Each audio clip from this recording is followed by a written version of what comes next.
Hello again. I know I haven't done a video for a while. I know my last one was about gaming, but I can't really remember when I did it. But it was a while back. So much shit has happened since then. So I wanted to do something different from the usual talk videos I do, where I just kind of moan about or talk about shit at least. And then I remembered that I will be visiting Florida sooner this year, like later on this year. And what better way is there to psych myself up and get excited for it than to read a creepy story? I mean, I read CreepyPastas myself. I love them.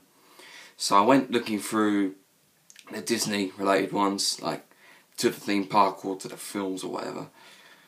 And I came across one which I think may be the most popular, or one of them at least. And I decided I wanted to do a reading video of it. All I know is that this is going to be one long ass video, and this is going to take a very long time to upload. So sit back, relax, turn up the volume and turn off the light. This is Abandoned by Disney.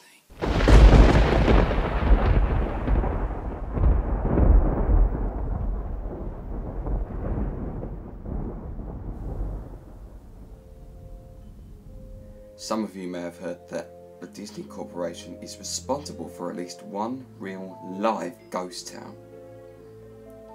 Disney built the Treasure Island resort in Baker's Bay in the Bahamas. It didn't start as a ghost town. Disney's cruise ships would actually stop at the resort and leave tourists there to relax in luxury. This is a fact. Look it up. Disney blew $30 million on the place. Yes, $30 million. Then they abandoned it. Disney blamed the shallow waters, too shallow for their ships to safely operate.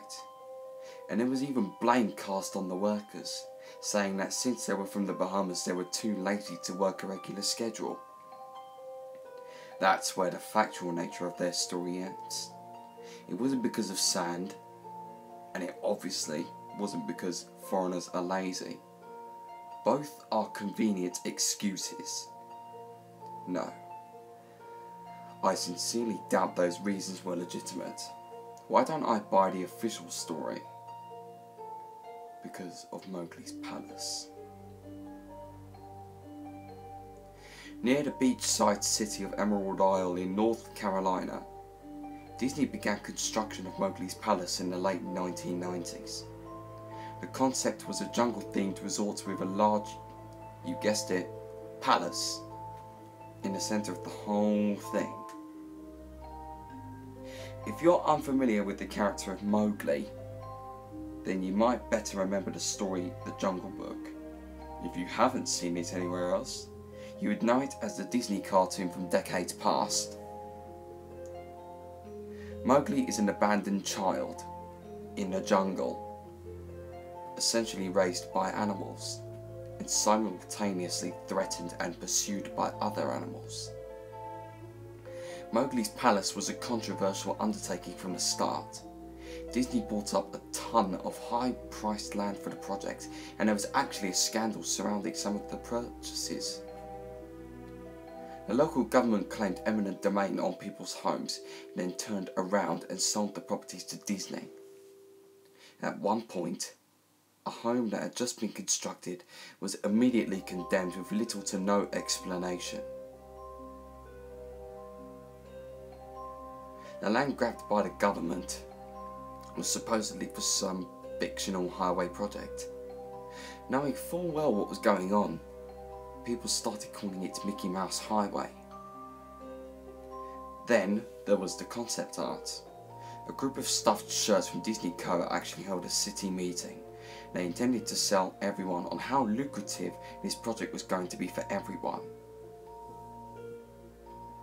When they showed the concept art, this gigantic Indian palace surrounded by jungle, staffed with men and women in loincloths and tribal gear, well, suffice to say, everyone flipped their shit. We're talking about a large Indian palace jungle and loincloths, not only in the centre of a relatively wealthy area, but also a somewhat xenophobic area of the southern USA. It was a questionable mix at that point in history.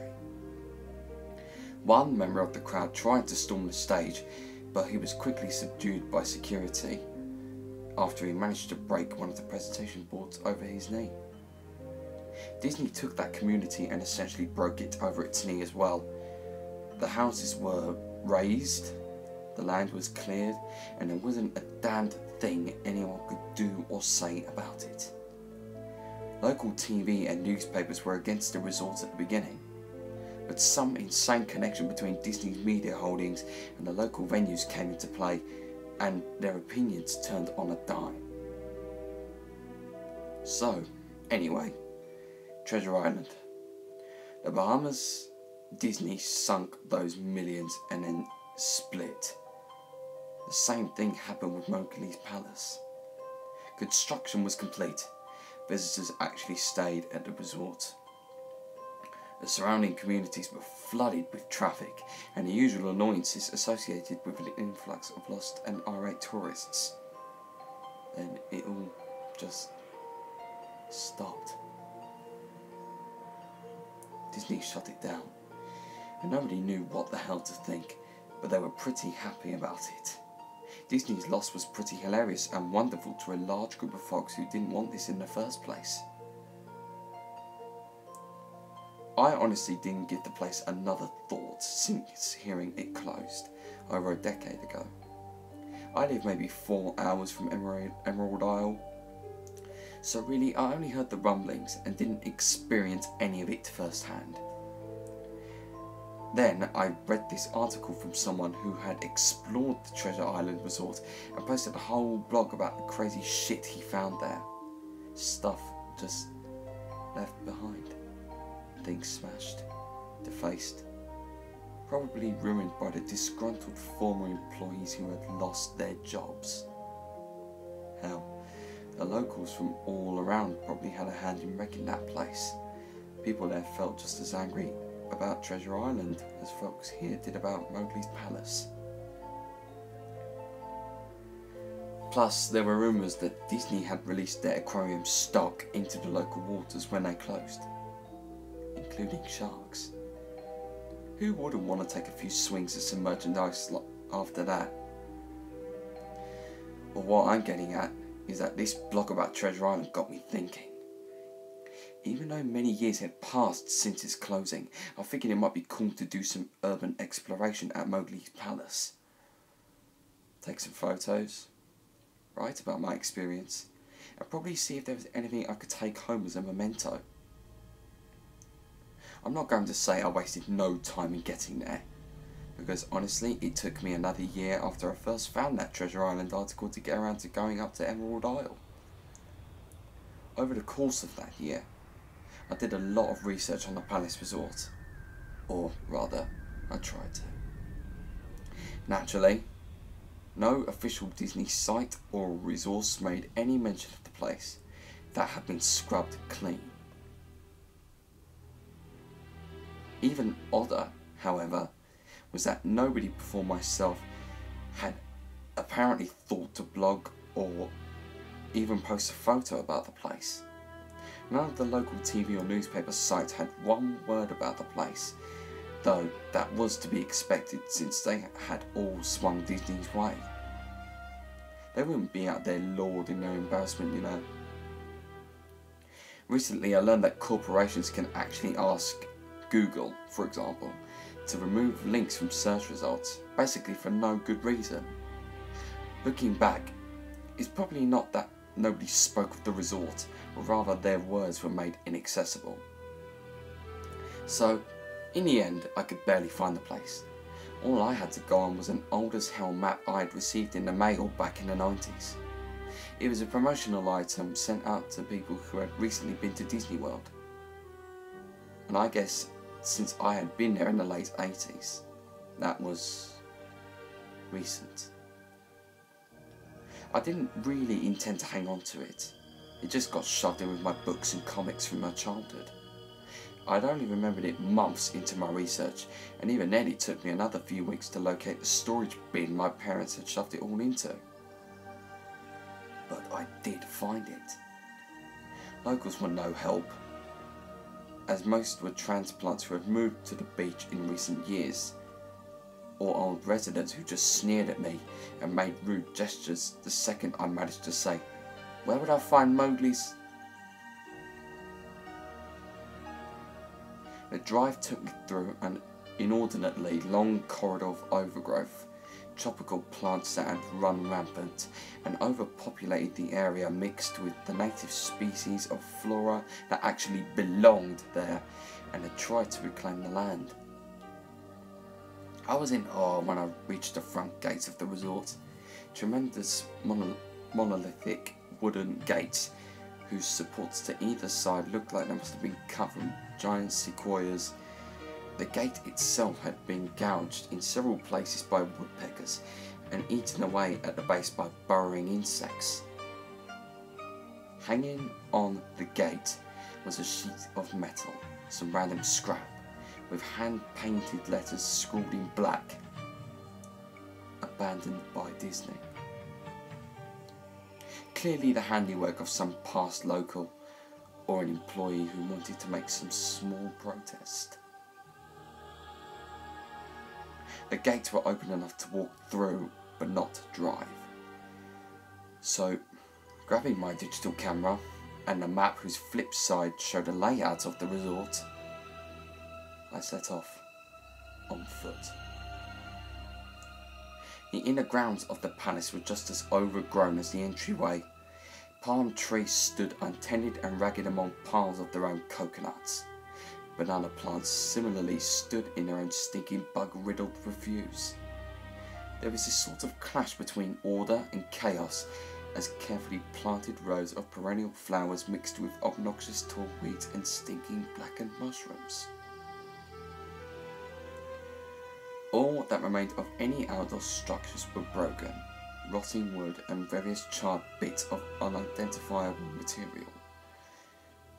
What was most likely an information booth or an outdoor bar was now simply a pile of assorted debris chopped up by past vandalism and ravaged by weather.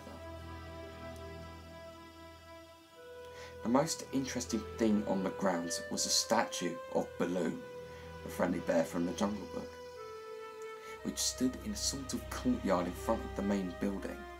He was frozen in a jovial wave toward no one, staring into empty space with a silly toothy grin, as bird shit covered whole swathes of his fur and vines ensnared his platform. I approached the main building, the palace, only to find the outside of the building covered in graffiti where the original paint hadn't peeled or chipped away. The front doors weren't just open, they had been taken off their hinges, and they were stolen. Above the front doors, or the gaping maw where they had been, someone had once again painted "Abandoned by Disney." I wish I could tell you about all the awesome stuff I saw inside the palace. Forgotten statues, abandoned cash registers, a full-fledged secret society of homeless bums. But no. The inside of the building was so stark, so bare, that I actually think people had stolen the moulding of the walls. Anything that was too big to steal. Counters, desks, giant fake trees. They were all resting amid this empty echo chamber that amplified my every step like a slow rat-a-tat of a machine gun. I checked the floor plan and headed to all the locations that might seem in any way interesting. The kitchen was, as you would imagine, an industrial food prep area with all the appliances and space, no expenses spared. Every glass surface was broken, every door knocked off its hinges, every metal surface kicked and dented.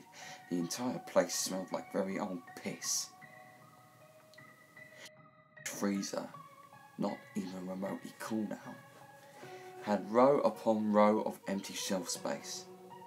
Hooks hung from the ceiling, probably for hanging cuts of meat, and as I stood inside for a moment, I noticed they were swinging. Each hook swung in a random direction, but their movements were so slow and so small that it was almost impossible to see. I figured it had been caused by my footsteps, so I stopped one from swinging by clutching it in my fist, then carefully letting go.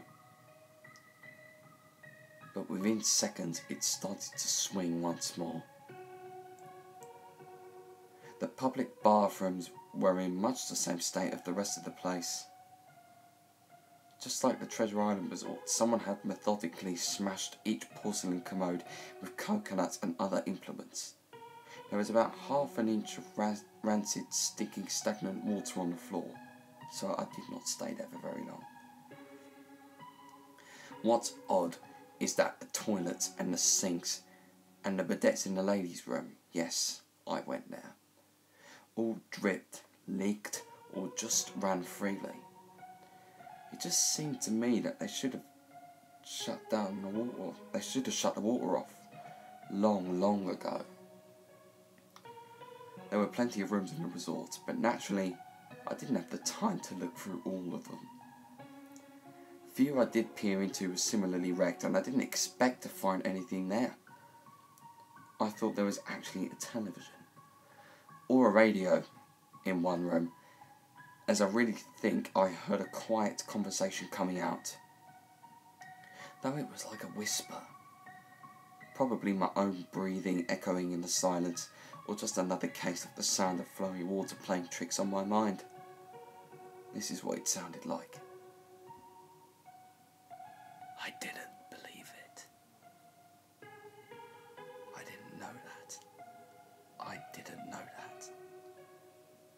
Your father told you. I know. I know. It sounds ridiculous. I'm just telling you what I experienced. Why I thought there might have been something running in that room, or worse, some vagrants who had holed up there and probably would have knifed me. At the front doors of the palace again, I figured I hadn't found anything of note and had wasted the trip up. As I looked out the door, I noticed something interesting in the courtyard that I had apparently missed. Something that would give me at least one thing to show for all my trouble, even if it was just a photograph. There was a lifelike statue of a python, maybe 50 feet long, coiled up and sunning itself on a pedestal right in the centre of the area. It was almost time for the sun to start setting, so the light fell onto the object in the perfect way for a photograph. I approached the python and snapped a photo. Then I stood on my toes and snapped another. I moved closer again to get the details of the face. Slowly, casually, the python lifted its head, looked directly into my eyes, turned and slithered off the pedestal, across the grass and into the trees. All 50 feet of it. Its head long disappeared into the woods before its tail even left the sunning spot. Disney had released all their exotic animals onto the grounds. Right there on my floor plan map was the reptile house. I should have known. I'd read about the sharks at Treasure Island, and I should have known they'd done this. I was dumbfounded, just utterly stupefied. My mouth must have been hanging open for the longest time before I came back down to earth and snapped it shut. I blinked a few times and backed away from where the snake had been, back toward the palace. Even though it was totally gone, I still wasn't taking any chances and backed my way into the palace, into the building. I took a few deep breaths and slaps to my own face to get myself right in the head again after that. I looked for a place to sit down, as my legs were feeling a bit like jelly at this point. Of course, there was no place to sit down unless I wanted to recline in the broken glass and dead leaf carpet or haul myself out onto a desk of questionable reliability. I had seen some stairs near the palace's lobby and decided to go and have a seat there until I felt better. The staircase was far enough away from the front of the building to be relatively clean, save for a startling accumulation of dust. I pulled a wedge of metal off the wall, once again painted with the abandoned by Disney motto I had become accustomed to. I placed the wedge on the stairs and sat on it to keep at least somewhat clean. The stairway led downward, below ground level. Using my camera flash as a sort of improvised flashlight, I could see that the staircase ended in a metal mesh door with a padlock, a sign on the door. A real sign. Read, "Mascots only. Thank you."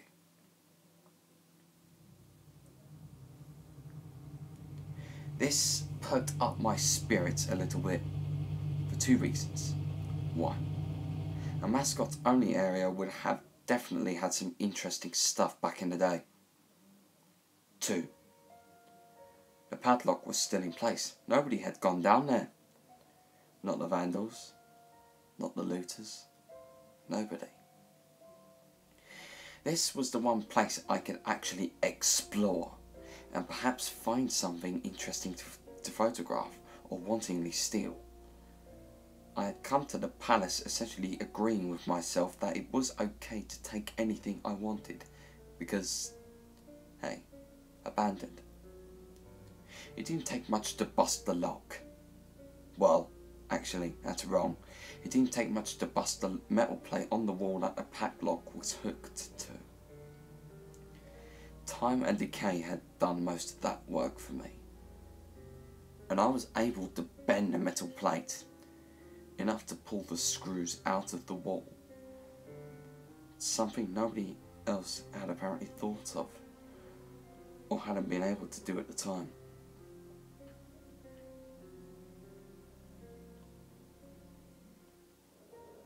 The mascots only area was a startling and very welcome change from the rest of the building I had seen.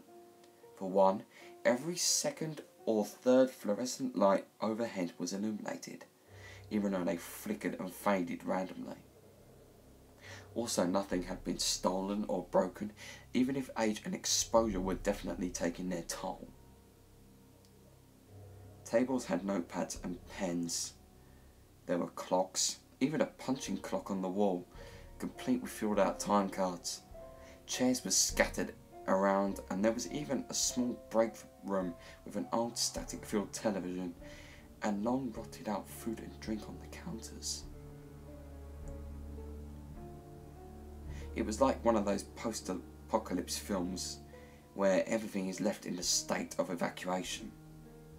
As I walked the maze-like sub-basement hallways of the mascots only area, the sights just became more and more interesting. As I went further, desks and tables were knocked over, papers scattered and almost melded with the damp floor. And a large carpet of mould was slowly overtaking the real rotting crimson floor covering. Everything was just sort of squishy. Anything would disintegrate it into mush. When I applied even the least amount of force, and clothing items hanging on hooks in one of the rooms simply fell to moist threads if I tried to unhook them. One thing that annoyed me was that the light was becoming more sparse and unreliable as I went further into the dank, suffocating depths of the place. Eventually, I reached a black and yellow striped door with the words Character Prep 1 stenciled on it. The door wouldn't open at first. I figured this was probably where the costumes were kept, and I definitely wanted a photograph of that twisted, stinking mess. Try as I might, whatever angle or trick I tried, the door wouldn't budge. That is, until I gave up and started to walk away. That was when there was a slight popping sound and the door creaked open slowly. Inside the room was completely dark, pitch black. I used a camera flash to look for a light switch on the wall by the door, but there was nothing. As I made my search, I was jarred out of my sense of excitement by a loud electrical buzz. The lights overhead suddenly flashed to life, flickering and fading in and out like the rest I had passed. It took a second for my eyes to adjust, and it seemed like the light was going to just keep getting brighter until all the bulbs had exploded. But just when I thought we would reach that critical stage, the lights dimmed a bit and steadied. The room was exactly as I had pictured it. Various Disney costumes hung on the walls, fully put together like strange cartoon cadavers hung from invisible nooses. There was an entire rack of loincloths and native clothes on hangers towards the back. What I found odd, and what I wanted to photograph right away, was a Mickey Mouse costume at the centre of the room. Unlike the other costumes, it was lying on its back in the centre of the floor like a murder victim. The fur on the costume was rotten and sheddy, creating bare patches. What was even more odd, however, was the colouring of the costume. It was like a photo negative of the actual Mickey Mouse. Black where it should be white, and white where it should be black. His normally red pants were light blue. The sight was off-putting enough that I actually postponed photographing the thing until last. I took a picture of the costumes hanging on the walls, upward angles, downward angles, side shots to show an entire row of frozen putrid cartoon faces, some with plastic eyes missing. Then I decided to stage a shot, just one of the bedraggled character heads on a slick, grimy floor. I reached for the headpiece of a Donald Duck costume and carefully removed it so the thing wouldn't fall apart in my hands. As I looked into the face of the wide-eyed, mouldering head, a loud crash made me jump with fright.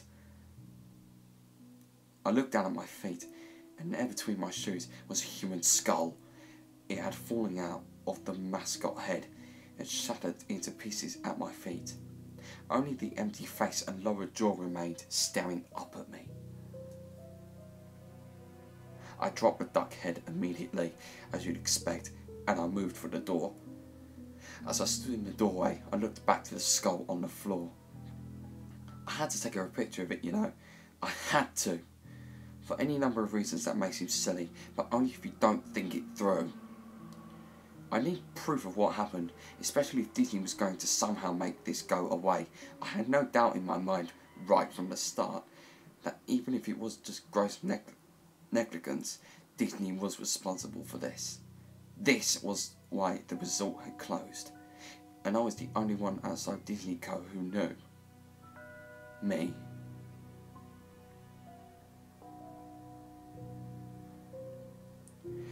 That's when Mickey, that photo negative opposite Mickey in the middle of the floor,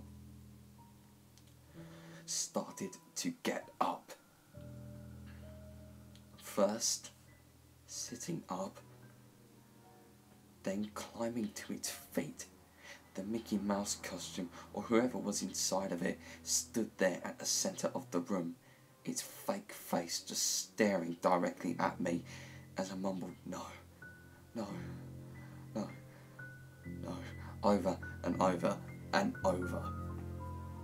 With shaking hands, a violently thrashing heart, and legs that had once again turned to jelly, I managed to lift the camera and aim it at the opposite creature, now quietly sizing me up, head tilted. The digital camera screen displayed only dead pixels in the shape of the thing. It was a perfect silhouette of the Mickey costume. As the camera moved in my unsteady hands, the dead pixels spread, marrying the screen wherever Mickey's outline moved to. Then, the camera died. Went blank, quiet, and broken. I raised my eyes again to the Mickey costume. "Hey," it said in a hushed, perverted, but perfectly executed Mickey Mouse voice. "Wanna see my head come off?" It started to pull at its own head, working its clumsy, glove-clad fingers around its neck, with clawing, impatient movements similar to a wounded man trying to pull himself free of a predator's jaws. As it worked its digits into its neck, so much blood, so much thick, curdled yellow blood. I turned away as I heard a sickening tearing of cloth and flesh. I only cared about getting away. Above the doorway out of this room, I saw the final message clawed into the metal with bone or fingernails. Abandoned by God. I never got the pictures out of the camera. I never wrote the blog entry about it. After I ran from that place, fled for my sanity, if not for my very life. I knew why Disney didn't want anyone to know about this place. They didn't want anyone like me getting in. They didn't want anything like that getting out.